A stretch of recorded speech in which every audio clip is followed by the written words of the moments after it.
Hey, hello, we are back, and this is Uniting People Language Academy. And today we are having a wonderful guest. Her name is Oksana, and she will introduce herself in a second. But before that, I want to say that she's the one who is going to tell us all about Eurovision and the real meaning of it. So, hi, Oksana.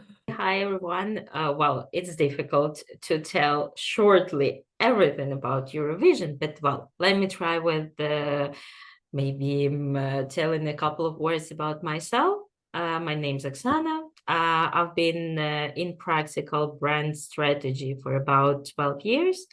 Now I'm also a PhD student. I'm finishing my PhD on political marketing and political brand strategy. So, yeah, we are going to talk about politics somehow, about personal brands, about the way that individuals present themselves, and find the way to the hearts and minds of the broad audience, which is, somehow connected to the Eurovision. That sounds exciting. That sounds really interesting. So, without further ado, let's start with this Eurovision contest. First of all, is it actually a singing one, or it's more about politics? What can you say? Let me try to somehow start with my personal opinion, because Sure. I think that there is no stage without politics. I mean, like every stage can be used for sharing the message with the broad audience. And when we say that some contests are about politics mostly, it's not, there's nothing bad about it. I mean, it's also good because it is really difficult sometimes for people, for groups of people, for countries to reach those ears they're planning to reach those hearts, to send and share their messages. So there's nothing bad about being political. But I would say that personally, I think that for Ukraine, it has always, like, in in the majority of cases, it has been a stage for political message. And you are saying that with the idea that it's not all that great, and this message wasn't conveyed in the right way, or it's just the fact that we needed some platform to voice out our thoughts, and that's just it. We do not have any other. Well, we don't have too many sources how we can how we can speak about ourselves and our situation. I would say that during the quite long history of Ukrainian, participating in Eurovision, they, like we have had a couple of, different phases. The first one, I would say, started not in 2003 when we sent the first person to Eurovision from Ukraine, but maybe in 2004 when we first won Eurovision with Ruslana's song "While Dancing," Yeah. Wild Dances. Dances, yeah. Yes, yeah, I would say that maybe it's difficult to somehow assess the success or the absence of success in conveying these kind of messages. But for quite a young country, I'm not talking about, our thousands of years of our previous history, but when we talk about the formation of the new Ukrainian state in 1991, I think it has been quite a huge opportunity for us to Yeah. introduce ourselves. And if to think about different messages, I would probably, it might sound a kind of cliche, but I would like to point out the message about Ukraine is not Russia Yeah. stuff. Yeah, and I think that with the first performance, successful one by Ruslana, it was quite a good start to promote maybe a kind of exaggerated, highly marketed, but again, the Ukrainian narrative of what we are actually. So we True. are fun, we are energetic, we Yeah. are quite similar to Nordic people somehow, to, Yeah, in a yes, way. because, I'm sorry, wild dances looks like, sounds like something from Norway, I don't know, Sweden, somewhere. Yeah. not actually Ukrainian, but again, it is a mixture of energy, the charisma of Ruslana herself, and of course, a message that this is us. We know how to, party hard. We know how to be exciting somehow, and we are interesting. So it's time for you, people from Europe, To notice us. yeah, to get to know us better somehow.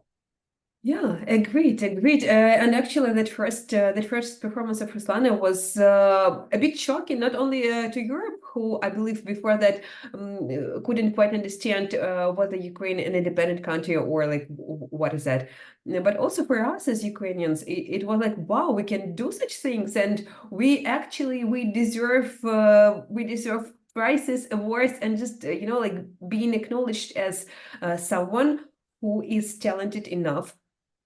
That's it. Point. Who is talented enough? And that was great, actually. I believe that the fact that you said that our Eurovision history started with the first award, for me, that's the truth. Yeah.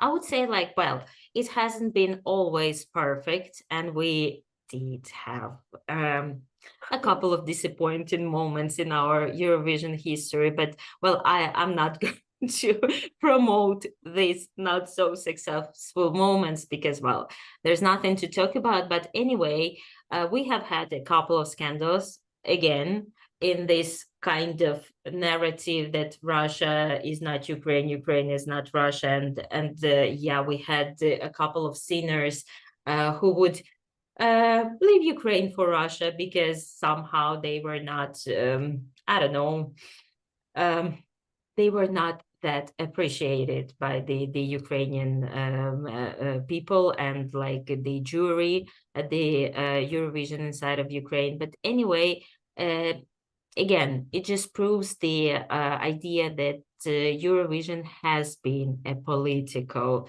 Sure. platform for us, always. Yeah, there are games being played, and whenever we come to big things that are promising with future success or at least being noticed, people start getting sometimes overexcited, and yeah, that happens. And I also would say that Eurovision could provide us with different ways of understanding ourselves. I mean, understanding what is a Ukrainian music and what is the part of Ukrainian culture that should be represented. Because Go A, which is highly popular in Europe, after Eurovision, they came out as Ukrainian group, like as a no-name before, so nobody would know them even in Ukraine, but they had a huge success. And even now when I see like the concerts of this group anywhere else except for Ukraine, I see, I'm sorry, they normally use huge concert halls, and like people go there, people appreciate it, people like love their music, and everybody is in love with them. But well, at the same time, we would have some very, what we call in Ukrainian sharovarshina, which is translated as cultural appropriation. We have had lots of this stuff, starting with very, I would say, strange costumes That and has then nothing to do with styles. actual outfit of the way it looked previously, or like the message that it had to convey. Yeah, I agree with you that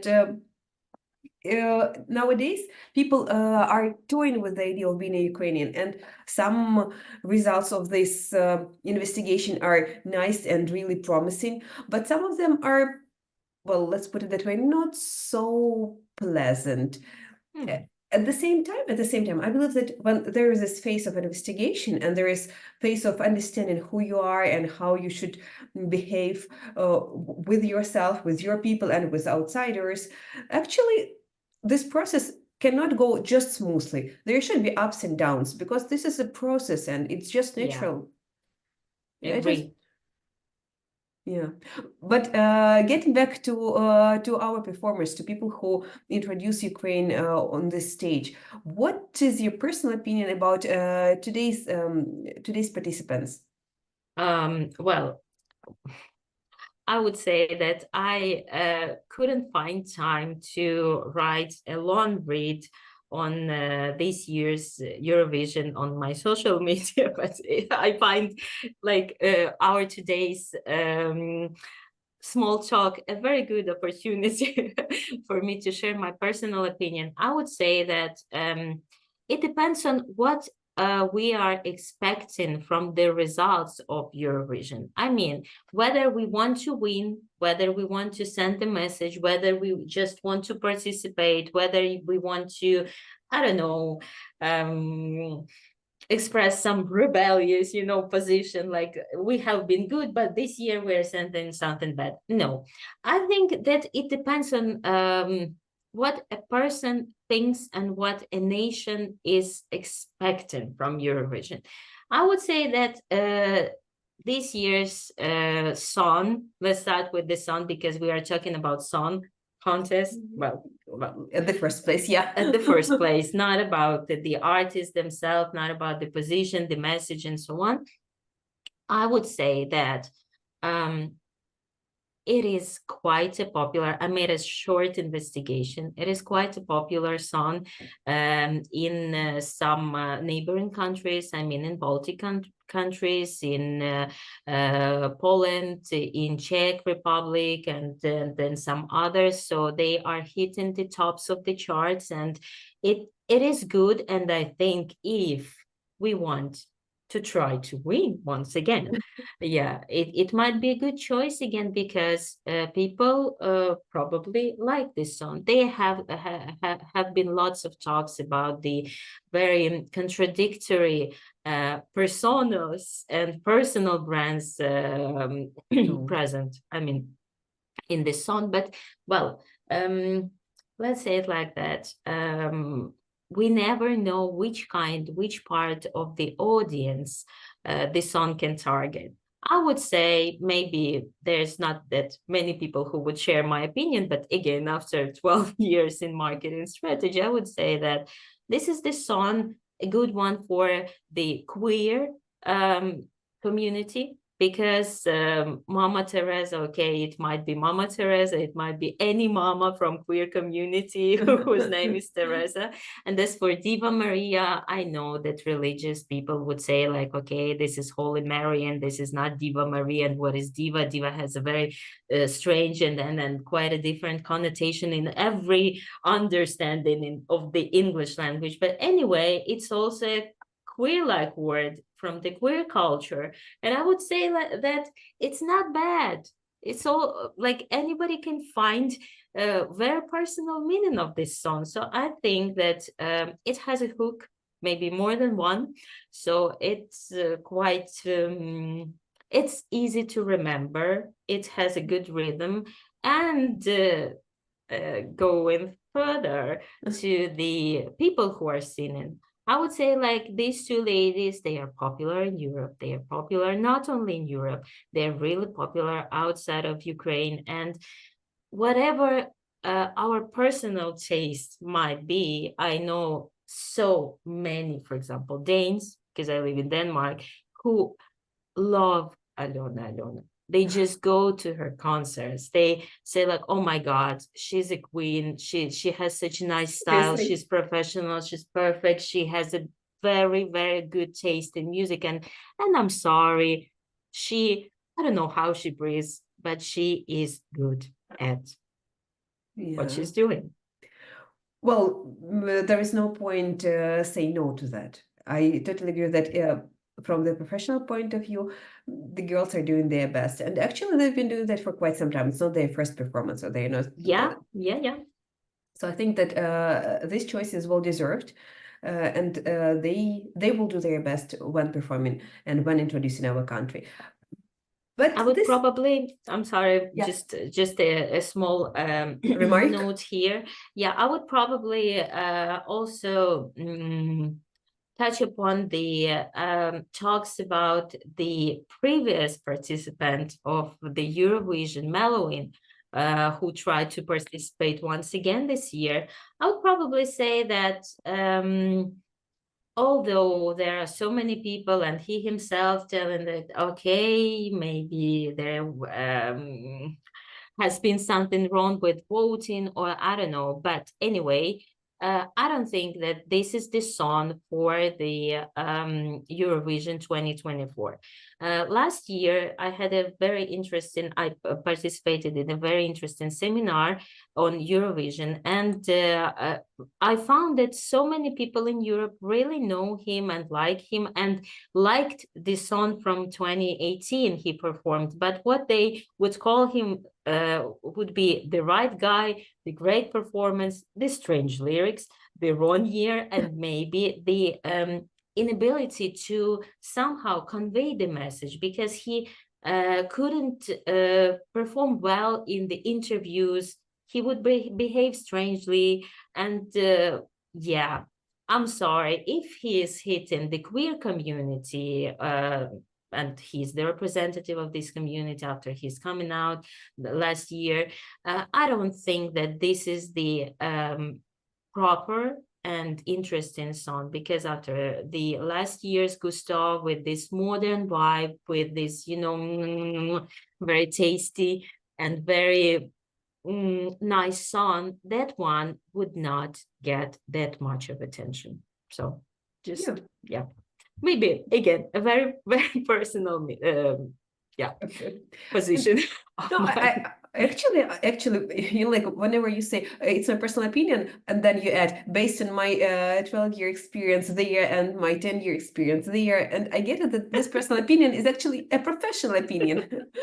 Well, I haven't cooperated that much with the singers and then dancers. I only had one rock group, which we had a nice cooperation with, and also a couple of visual artists and one actor. Well, mostly I hope not with this kind of people, but again, there are some trends, and we are not in the vacuum. I mean, Ukraine is not in the vacuum. That's why I loved the performance of Blood. Nice guys, great song, but this song does have meaning for Ukrainians who have lost their homes, who have been through a very, very tragical, you know, almost 9 years in their lives. But for the European audience, it would be a very basic, I'm sorry again, a very basic song about, I don't know, missing home, about some family values, about something, you know, very personal, but it doesn't hit the trend. It doesn't hit the understanding of what is on the top today in 2024. Yeah. I get it actually, you know, like with whatever is happening in the world, to be honest, I see that people are tired of suffering in general. Like the topic of just being sad, being in difficult circumstances, it's not something that would be touchy or catchy at the moment. And yeah, it might sound cruel, but this is it. If we speak about trends and we are speaking about music and about things that are not just the meaning, but also the performance, the way it looks, it makes sense to choose something that would get more connection with people. And I would also, again, why I have mentioned queer community twice, or maybe more than twice today, I think that the narrative of equality, the narrative of everybody is the you know, equal part of society, it is the trend, no matter what. And I'm sorry, in with the song 1944, Jamala also hit this trend, because like she just showed that, okay, we are Ukrainians, but we are very, you know, multinational country. We have lots of ethnic groups inside, and well, yeah, she was speaking about the minority yeah, that no one else previously spoke about. And this is the significance of her song and her representing Ukraine. And I also remember that it would be, some disagreeing, oh no, why Jamala, why not somebody else? But I think it was the iconic performance. And if you take a look to the ratings, different ratings, but by very, credible bloggers who talk about Eurovision, they always talk about Serdyuchka and Jamala. And it's something that is, inevitable. I mean, Serdyuchka is something about Eurovision, about the contest itself, True. about the culture of Eurovision. It's like 100% the anthem of Eurovision. Yeah. But Jamala is about, this European values of how Europe sees itself. Like you are European, but you might be of any possible ethnic minority or majority. It doesn't matter. If you share the values, if you speak about, justice, home, and then like, okay, nobody should touch anything that doesn't belong to them.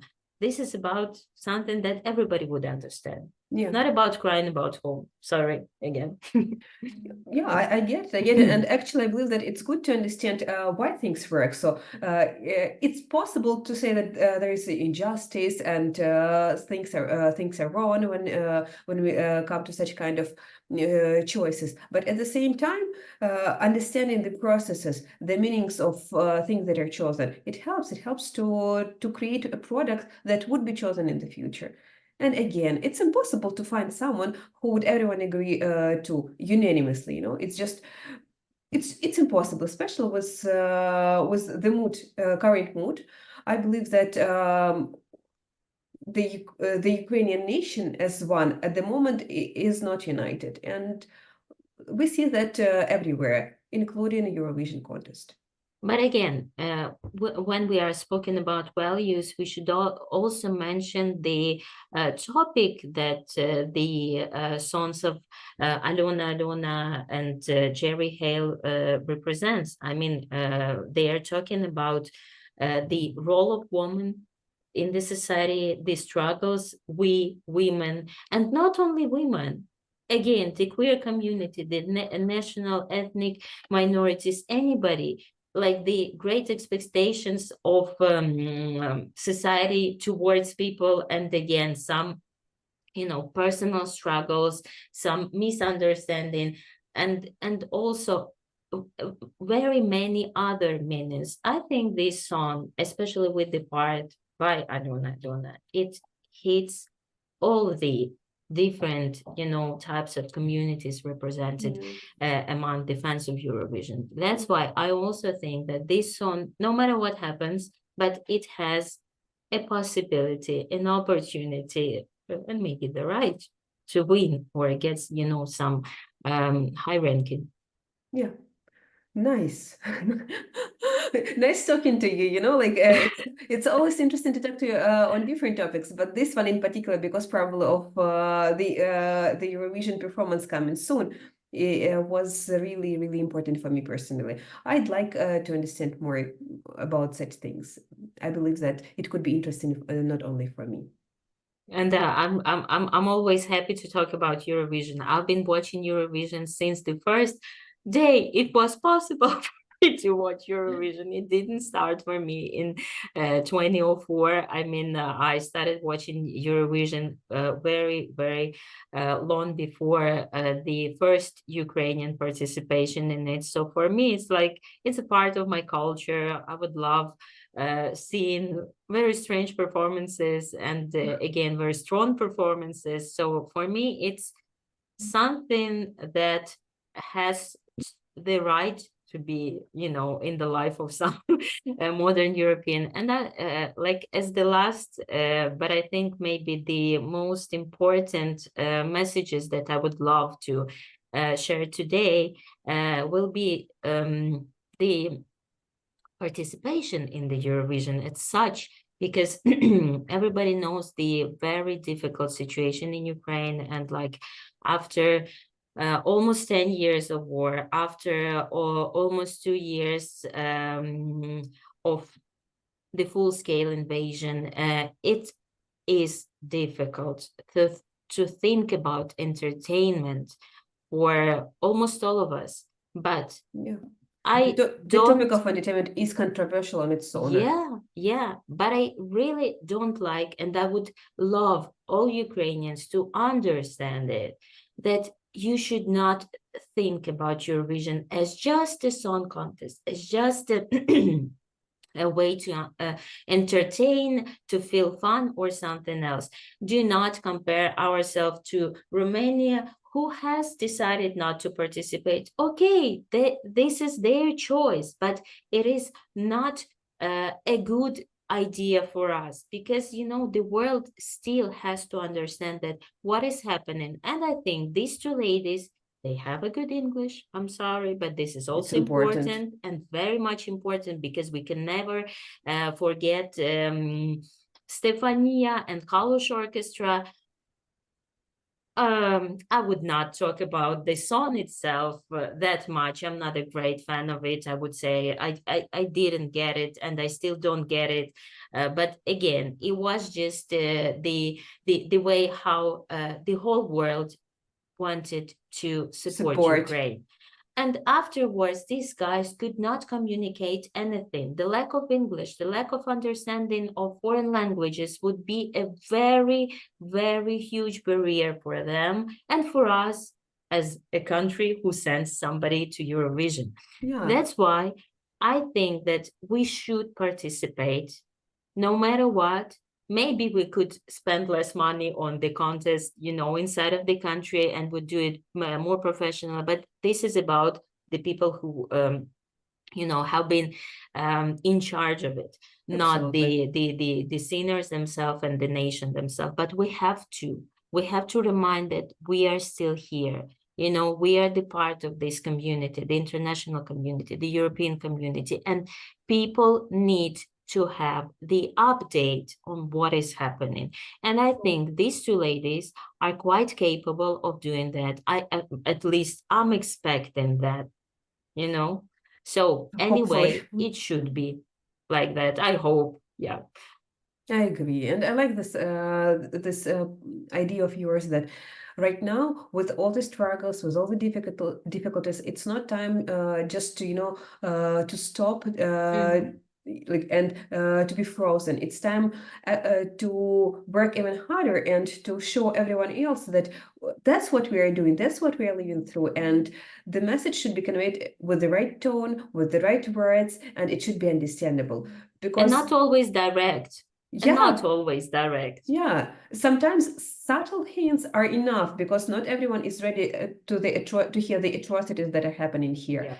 But yeah, at the same time, you have to be a little bit of a diplomat. You have to be just a developed person. You have to be a well-rounded person to do that.